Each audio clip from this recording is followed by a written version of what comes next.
Hamstring চোট থেকে ফিরে সান্তোসের হয়ে ধারাবাহিক পারফরমেন্স করছিলেন নেইমার, গোল অ্যাসিস্টও পাচ্ছিলেন। তবে আবারও নতুন সমস্যায় পড়েছেন তিনি। নতুন করে আবারও হাঁটুর অস্বস্তিতে ভুগছেন নেইমার, যার ফলে সান্তোসের হয়ে পরবর্তী ম্যাচগুলোতে তাকে বিশ্রামে রাখা হবে।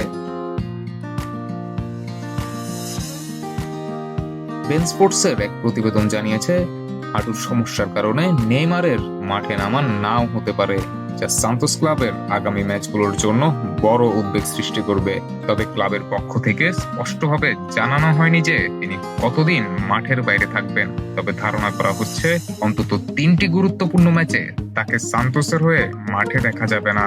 প্রতিবেদনে বলা হয়েছে, হাঁটুর ভাঙন, ফোলা বা ইনফেকশন এ জাতীয় কোনো ধরনের সমস্যা নেই নেইমারের, কিন্তু জায়গাটিতে প্রচন্ড ব্যথা অনুভব করছেন নেইমার, যার ফলে তাকে বিশ্রামে থাকার জন্য পরামর্শ দেওয়া হয়েছে। ক্লাবের মেডিকেল টিম তার পূর্ণ পুনর্বাসনের জন্য পর্যবেক্ষণে রেখেছে।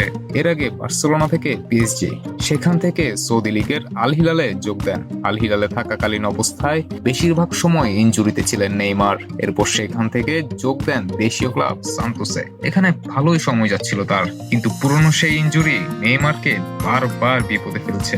নেইমারের চোট শুধুমাত্র বর্তমানে সান্তোসের ম্যাচের পরিকল্পনাকেই বাধাগ্রস্ত করছে না, বরং তার ভবিষ্যৎ খেলার সম্ভাবনাও ঝুঁকিতে ফেলছে।